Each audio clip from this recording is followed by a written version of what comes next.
That was a good hit. I'm hacking up on you.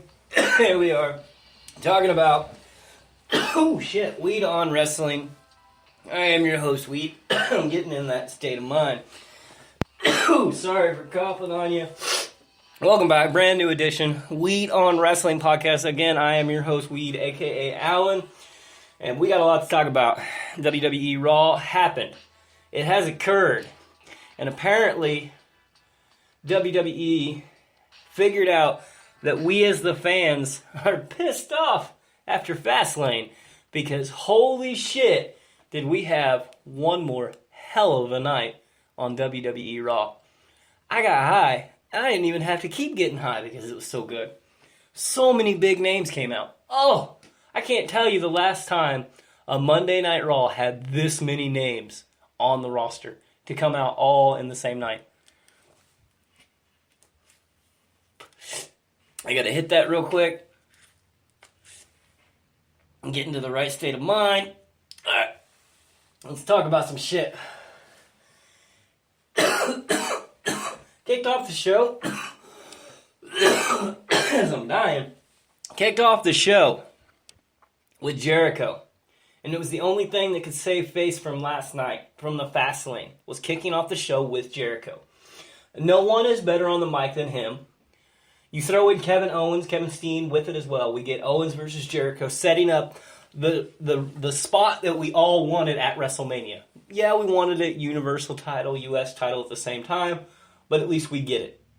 In comes Samoa Joe, down comes Sami Zayn, everybody gets into a fight. Now this kind of storytelling right here, this shit I can get behind. This is where it's at last night. It was a great way to kick off Raw. Nice job, WWE. Nice job, indeed. Then we continue on. Get back to our regularly scheduled program of same old recycled shit that we've seen 1,000 times before. Okay, maybe not 1,000 times before, but as a fan, it feels like we've seen it thousands of times before. Sami Zayn versus Kevin Owens. El Generico versus Kevin Steen. But I'll be damned if Kevin Owens didn't win. Not like we seen that coming. Imagine that. It's the same old recycled horseshit. I mean, a good match. But Owens and El Generico, Sami Zayn, cannot put on a bad match. So, I mean, I'm happy that we actually got to see talent in the ring. And then things got interesting for me. It was kind of hit and miss watching Raw because we were having tornado weather. We had a tornado warning right in the middle of Raw. So my priorities kind of switched about right in the middle of the show. I do apologize for that, but I was just trying to keep myself safe. I kept Raw on the whole time. I mean, my power never went out, but we did have a tornado about 5 miles from us. We were safe, though. No worries. I was still being an asshole on Twitter. Again, Weed on Wrestling, my Twitter handle. I've seen a little bit of the Neville-Rich Swann match. From my eyes, it looked pretty good. I had it muted so I could see the Weather Channel in the background, hear the news. It seemed good. Seemed hard-hitting. There was some flippy shit thrown in. Just too short, as usual, for all cruiserweight action on Raw. Again, not long enough with no real character development. It looked like to me that Neville won. I think he did anyway. I just can't see them changing the title on Raw after a pay-per-view, especially when dealing with Neville. I think he won by a tap out. I'm not 100% certain. Again, I kind of had it on in the background. I turned the volume back on, though, as soon as I seen Austin Aries step in that ring. I knew something was about to go down. I was not disappointed. Austin Aries being all awesome and shit. The A double standard. And yes, please, I want some more of that. Neville versus Austin Aries. Neville starts mocking him. Austin Aries says, I have one more question. It's not really a question. It's more of a statement. And goddamn, was it a statement. Aries hits Neville with the mic, and it's about fucking time. Hell yes. The A double, Austin fucking Aries. Great little segment there between Aries and Neville, setting up what I hope is a great match at WrestleMania, or at least a feud moving forward.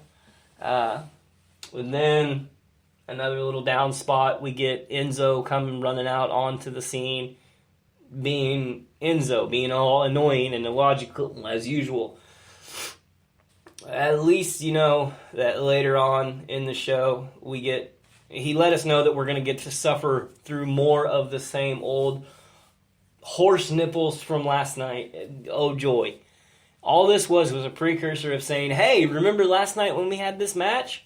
Well, guess what, fans? You get to sit through it again because we're going to do the exact same thing less than 24 hours later. WWE logic. Ooh, isn't it great? And then we get, from what I'm going to refer to him now, as always, hashtag Oldberg. Bill comes down the ramp, all old, fat, gray, and bald, and who gives a shit? But I guess I have to accept my reality as it is right now. It's my present reality, and I have to move on. Goldberg is my Universal Champion. So be it. I thought that was the way it was going to be. And then the chants started. Now, I know. We're in Chicago. I shouldn't be surprised. But CM Punk chants, holy shit, they were deafening. That Chicago crowd was on point last night. One of the best crowds they've had in a long time. But damn, fuck yes, those CM Punk chants were coming from everywhere. I knew it was coming at some point. Like I said, we are in Chicago. But Jesus, I wasn't expecting that big of a sound. And then Paul Heyman saved the show. When Goldberg acknowledged the fans chanting CM Punk, all you heard was, hello, my name is Paul Heyman. He saved the show. It was just about to go sideways. Goldberg was just about to lose grip on that crowd. And then Lesnar came down. I mean, Lesnar was actually there. Goldberg and Lesnar on the same show? That's a Raw? Hell really has frozen over.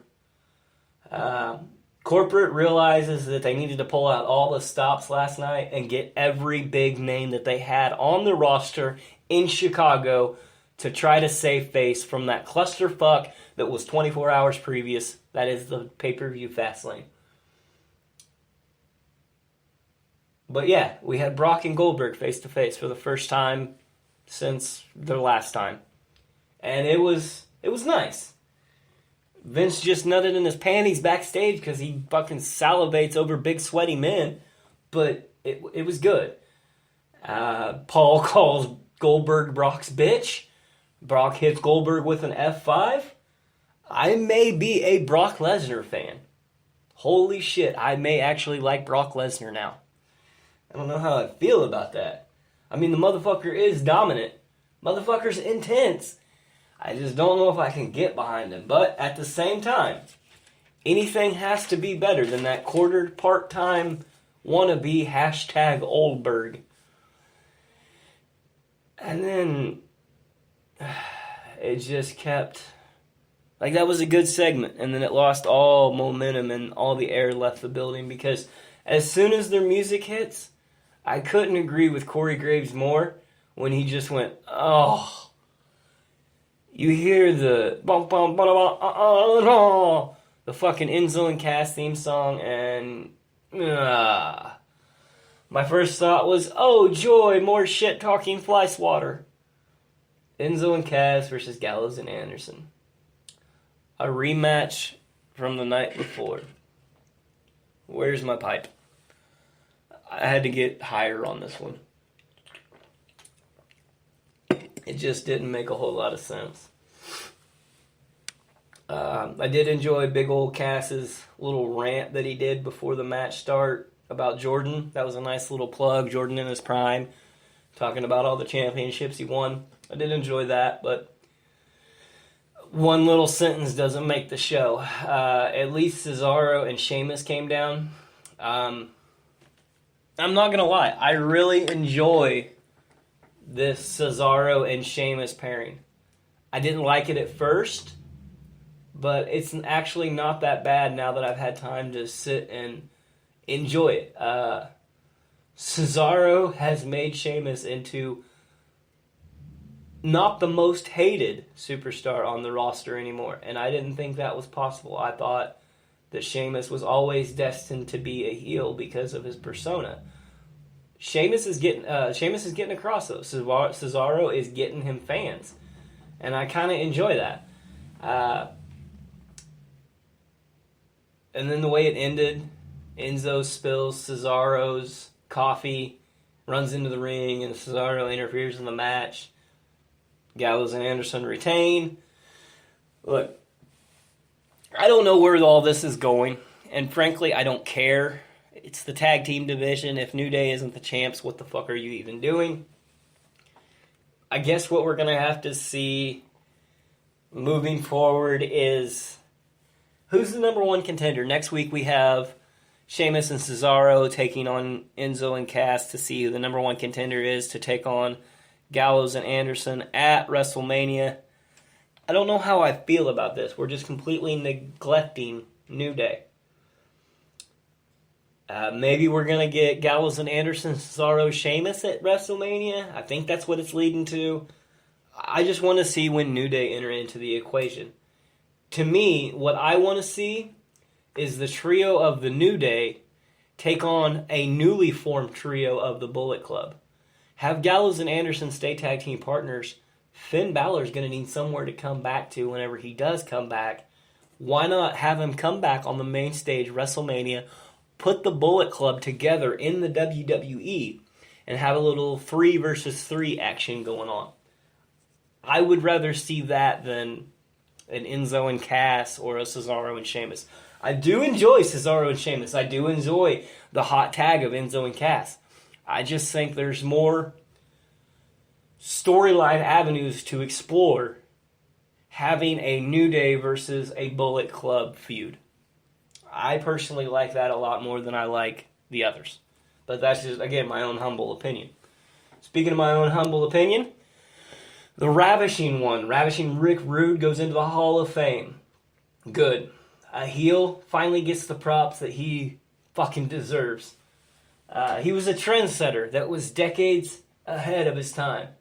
From his early days up until all the way with DX and ECW in his later phases, the man, it was much deserved. The man deserves to be in the Hall of Fame. Good job, WWE. That's 3 great ones in the Hall of Fame in 1 year. We get Angle, we get DDP, and now we get Ravishing Rick Rude. I like it. I like it a lot. I'm not even going to mention the other ones going in. I mean, Rock and Roll Express, they're good. The Glamazon Beth Phoenix does not deserve it, though. And I'll say it again. Teddy Long, maybe he deserves it, maybe he doesn't. I don't know. I was never a Teddy Long fan. I understand why he's going in. He's been around the fucking business for like 40 years. I get that. I don't get Beth Phoenix, the Glamazon. I bitched about it before. I'm just going to leave it alone now. Right after that, we get Cruiserweight action again. But no Austin Aries on the mic. He didn't come back to the announcing booth now that he switched back over to as a performer. So we had to suffer through Maggle Cole. And it's never a good thing anytime I have to suffer through Maggle Cole. But anyway, we had Cruiserweight action. Tozawa versus Ari Daivari. I